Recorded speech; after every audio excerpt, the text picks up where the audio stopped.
রাঙামাটি রাজবাড়িতে আসতে হলে স্টেডিয়ামের উল্টো দিকে রাজার বাড়ির রাস্তা, সেখান দিয়ে আসতে হবে। এই যে লেক, এই হচ্ছে রাজার বাড়ি। আমরা লেক দিয়ে এখন ওখানে যাব, পার হব।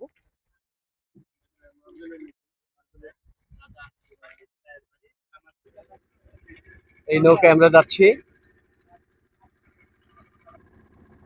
নৌকা পার হচ্ছি আমরা। এবার রাজবাড়ির দিকে দেখাই।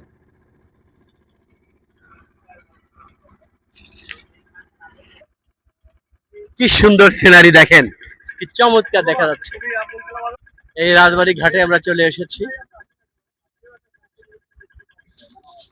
এখানে অনেক বৌদ্ধ ভিক্ষু আছেন, তারা এখন নৌকা পার হবেন। এই রাজবাড়িতে এসেছিলেন, এখন যাচ্ছেন। উঠতে গেলে এখানে সিঁড়ি পাওয়া যাবে, এই সিঁড়ি বেয়ে উপরে উঠতে হবে অনেক উঁচুতে রাজার বাড়ি। ঘাট থেকে উঠেই যে জিনিস চোখে পড়লো, এখানে পাহাড়িয়াদের রাঙামাটির অনেক কাপড় চোপড় আছে, তাদের নিজেদের তৈরি, সেটাও দেখা যাবে। এই যে এক দিদি আছে, বিক্রি করছে। এটা হচ্ছে বৌদ্ধ বিহার, একটু কাছের থেকে টেনে দেখি। এই যে,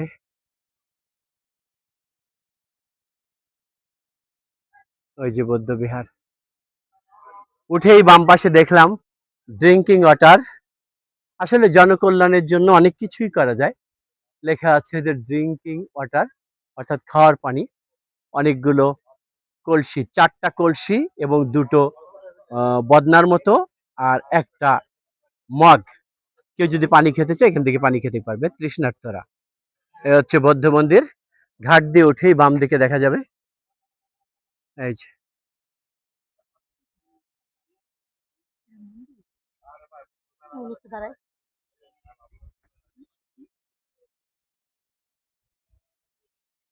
এখানে আরো দর্শনার্থীরা আছেন দেখলাম। আমরা যেতে যেতে কিছু কথা বলে রাখি এই রাজবাড়ি সম্পর্কে। রাঙামাটির চাকমা রাজবাড়ির ইতিহাস বেশ সুন্দর, সমৃদ্ধ, যা মূলত চাকমা রাজাদের ঐতিহ্যবাহী বাসস্থান এবং সংস্কৃতির ধারক। মূল রাজবাড়িটি কাপ্তাই বাঁধের কারণে ডুবে যাওয়ায় রাজা ত্রিদিব রায় 1960 সালে নতুন রাজবাড়ি নির্মাণ করেন, যা বর্তমানে রাজবন বিহারের কাছে অবস্থিত এবং এর সাংস্কৃতিক গুরুত্ব অপরিসীম। যদিও 2010 সালে একটি অগ্নিকাণ্ডে সেটি ক্ষতিগ্রস্ত হয়েছিল এবং পরে পুনর্নির্মাণ করা হয়। এখানে অনেক পর্যটক আসেন, আমরাও যাচ্ছি। এখানে অনেক কিছুই দেখা যাচ্ছে, কিন্তু রাজবাড়ি আরো ভিতরের দিকে নাকি।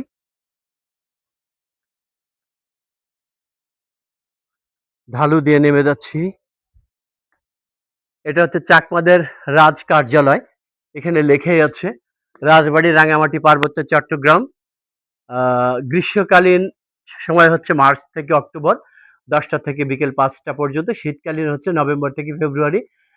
এটা টাইমটা দেয়নি কারণ বন্ধ আছে, শুক্রবার এবং শনিবার বন্ধ। এখানে এক একটা ডিজাইন করা করা আছে দেখেন। এই হচ্ছে সেই রাজার বাড়ি, যেটা এখন নেই কিন্তু নতুন করা হচ্ছে। অর্থাৎ এটার ইতিহাস আগে প্রথম দিকে একটু বলেছি, তারপরে বলি। এর আদি অবস্থান ছিল হচ্ছে চাকমা রাজাদের প্রথম রাজধানী ছিল এই রাজা ভবন, যেটা বর্তমানে রাঙ্গুনিয়া চট্টগ্রামে। কিন্তু রাঙামাটিতে স্থানান্তর করা হয় 1877 সালে। হরিশচন্দ্র তখন এটাকে রাজধানীর রাজা ভুবন থেকে রাঙামাটিতে নিয়ে আসেন এবং নতুন রাজবাড়ি নির্মাণ করেন। কাপ্তাই বাঁধের প্রভাব ছিল এটা। 1960 সালে কাপ্তাই বাঁধ নির্মাণ হলে পুরনো রাজবাড়িটি আসলে কাপ্তাই হ্রদের পানিতে তলিয়ে যায়। তলিয়ে যায় না, ওটা আর একটা ইতিহাস আছে। জাতীয় স্বার্থে, রাষ্ট্রীয় স্বার্থে ওটা ওই কাপ্তাই বাঁধ দিয়ে সেখানে পানি ছেড়ে দেওয়া হয়েছিল, যাতে ওই এলাকাটা খালি করা হয়। আমরা যে এখন কাপ্তাই হ্রদ দিয়ে চলি নৌকা দিয়ে, ট্রলার দিয়ে, লঞ্চ দিয়ে, আসলে ওর নিচে অনেক বাড়িঘর ছিল, ট্রলার, টিলাও আছে এখনো। যাই হোক, একই বছর রাজা ত্রিদিব রায় রাঙামাটি শহরের রাজদ্বীপে টিনের ছাউনিযুক্ত একটি নতুন রাজবাড়ি তৈরি করেন, যা পরবর্তীতে রাজা দেবাশিস রায়ের বাসভবন হয়। কিন্তু ওটা অগ্নিকাণ্ডে পুড়ে যায়, অর্থাৎ 2010 সালে এই রাজবাড়িটি আগুনে পুড়ে ধ্বংস হয়ে যায় এবং পরে সেখানে একটি এটা পুনর্নির্মাণ করা হয়, যেটা আমরা দেখাবো একটু পরে। এটি চাকমা জনগোষ্ঠীর ঐতিহ্য সংস্কৃতির কেন্দ্রবিন্দু। বর্তমানে এটি ঢাকার রাজবংশের ঐতিহ্য ও ইতিহাসের একটি জীবন্ত, ঢাকার না, সরি, বর্তমানে এটি হচ্ছে চাকমা রাজবংশের ঐতিহ্য ও ইতিহাসের একটি জীবন্ত নিদর্শন, যা পর্যটকদের কাছে আকর্ষণীয়। রাজা ভবন বিহারের পূর্ব পাশে এর অবস্থান। নতুন নির্মিত রাজবাড়িটি এখন পর্যটন কেন্দ্র হিসেবে পরিচিত, যা চাকমা রাজবংশের গৌরবময় সময় এবং অতীত তুলে ধরে। কাপ্তাই হ্রদের পানির নিচে থাকা পুরনো রাজবাড়ির ধ্বংসাবশেষও মাঝে মাঝে দৃশ্যমান হয়, যেটা ইতিহাসের সাক্ষী হয়ে আছে। দৃশ্যমান হয় কখন? যখন পানি কমে আসে, তখন সেই রাজবাড়িটা, অর্থাৎ রাজবাড়িটা এখনো আছে, সেই পুরনো রাজবাড়ি।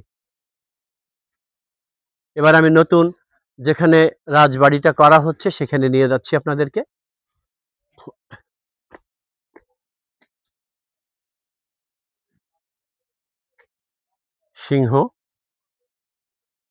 সিংহের ছবি, গেটের দুই পাশে দুটো সিংহের ছবি দেয়া আছে, শুয়ে আছে। তাই এই হচ্ছে নতুন রাজবাড়ি তৈরি করা হচ্ছে। দেবাশিস রায় হচ্ছে বর্তমানে ত্রিদীপ রায়ের ছেলে, সেই কাজগুলো করে যাচ্ছে। দেবাশিস রায় ঢাকাতেই থাকে। দেখেন এখানে রাজবাড়ি করা হচ্ছে। তাহলে মূল যে বিষয়টা সেটা হচ্ছে এই রাজা ভুবন, যে রাজভবন বা রাজা ভুবন, এটা আসলে রাঙামাটিতে ছিল না। এটা আদি অবস্থান ছিল হচ্ছে চাকমা রাজাদের প্রথম রাজধানী ছিল, যেটা রাজা ভুবন, অর্থাৎ বর্তমান রাঙ্গুনিয়া, চট্টগ্রামে। এটা 1877 সালে তার রাজধানী রাজা ভুবন থেকে রাঙামাটিতে নিয়ে আসেন এবং নতুন রাজবাড়ি নির্মাণ করেন। এটা রাজা হরিশ্চন্দ্র, যেটা আবার ডুবে যায় পানির নিচে। আর সেটা 1960 সালে পানির নিচে তলিয়ে যায়, সেটাও বলেছি।